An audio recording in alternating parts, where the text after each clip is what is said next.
Hi friends, మామిడికాయ రోటి చట్నీ అండి. చాలా బాగుంటుంది, చాలా టేస్టీగా ఉంటుంది, త్వరగా చేసుకోవచ్చు.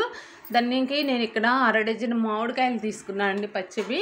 వీటిని శుభ్రంగా కడిగి, నేనైతే పొట్టు తీయట్లేదు, ఏముందిన కట్ చేసేసుకున్నాను, ముక్కలుగా కట్ చేసుకున్నాను. ఇలా లావు అయినా పర్లేదు, నేను మిక్సీలో చేస్తున్నాను కాబట్టి లావుగానే కట్ చేసుకున్నాను. రోటిలో చేయటం అయితే సన్నగా కట్ చేసుకోండి. ఇక్కడ మెంతులు స్టవ్ వెలిగించి పాన్ పెట్టేసుకొని మెంతులు 1/2 టీ స్పూను ఇలా ఫ్రై చేసుకోవాలండి. కొంచెం బ్రౌన్ కలర్కి రాగానే 1 టీ స్పూను ఆవాలు వేసుకోవాలి. వాటిని కూడా ఇలా తిప్పుకుంటూ కొంచెం చిటపటలాడుతున్నాయి కదా, ఇప్పుడు 1/2 టీ స్పూన్ జీలకర్ర వేసుకోవాలండి. జీలకర్ర కూడా అలా తిప్పుకుంటూ చిటపటలాడిన తర్వాత ఇప్పుడు స్టవ్ ఆపేసుకోవాలండి. ఆపేసి పక్కన పెట్టేసి చల్లారనివ్వాలి వాటిని. ఇప్పుడు నాకు ఇవి బ్రౌన్ కలర్కి వచ్చేసాయి 3. స్టవ్ ఆపేసాను, పక్కన పెట్టేసిందండి. ఇవి చల్లారేలోపు ఇక్కడ మనం మిక్సీ జార్ తీసుకొని వాటిలో మనం కట్ చేసుకున్న ముక్కలు వేసుకొని కారం 2 టీ స్పూన్లు వేసానండి నేను. నాకు ఘాటు ఎక్కువ ఉంది కారం, అందుకే 2 టీ స్పూన్లు వేసాను. ఉప్పు ఒక 2 టీ స్పూన్లు వేసానండి.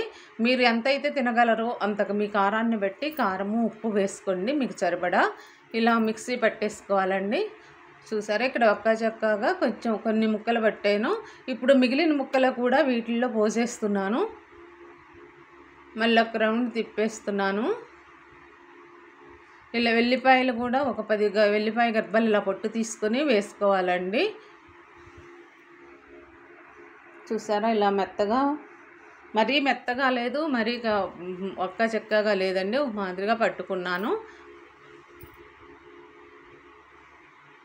ఇప్పుడు పాన్ పెట్టుకొని స్టవ్ వెలిగించుకొని పాన్ పెట్టుకొని దీన్ని ఆయిల్ వేసుకోవాలండి.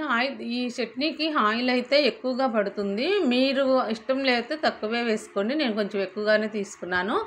ఆవాలు 1/2 టీ స్పూను, జీలకర్ర 1/2 టీ స్పూను, పచ్చిశనగపప్పు 2 టేబుల్ స్పూన్లు వేసుకున్నానండి. ఇందులో పప్పులు తగులుతుంటే చాలా బాగుంటుంది. అవి ఫ్రై అవ్వాలి. ఎండుమిర్చి ఒక 2-3 ఎండుమిర్చి ముక్కలుగా వేసుకొని కరివేపాకు వేసుకోవాలండి. అది బాగా ఫ్రై అవ్వాలి. కొంచెం ఇంగువ అండి, ఏ చట్నీకైనా ఇంగువ వేసుకుంటే చాలా టేస్ట్ ఉంటుంది. ఇంగువ కొంచెం వేసి 1/2 టీ స్పూను, 1/2 టీ స్పూన్ పసుపు వేసుకున్నాను. ఇప్పుడు మనం పట్టుకున్న చట్నీ అంతా ఇందులో వేసేసుకొని ఆయిల్ అంతా కలిసేలాగా పట్టేలాగా బాగా కలిపేసుకోవాలండి. మనకి మామిడికాయలు ఉంటే చాలండి, చాలా రకాల వంటలు చేసుకోవచ్చు. రసంలాగా కూడా పెట్టుకోవచ్చు, పులిహోర చేసుకోవచ్చు, చాలా చేసుకోవచ్చు.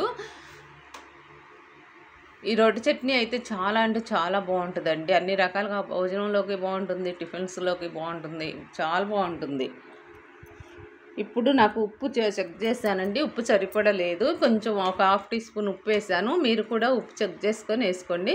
ఇప్పుడు మనం ముందుగా మసాలా పెట్టుకున్నాం కదా, మెంతులు, ఆవాలు, జీలకర్ర కలిపి పొడి చేసుకున్నాం కదా, ఆ పొడిని ఇప్పుడు వేసేసుకొని ఇందులో బాగా కలిపేసుకోవాలండి. ఇలా బాగా కలిపేసుకోవాలి. ఇంతేనండి, మామిడికాయ రోటి చట్నీ. ఇలా చేస్తే చాలా బాగుంటుంది, ఒకసారి ట్రై చేసి చూడండి. చాలా త్వరగా అయిపోతుంది, చాలా టేస్ట్ ఉంటుంది, చాలా బాగుంటుందండి.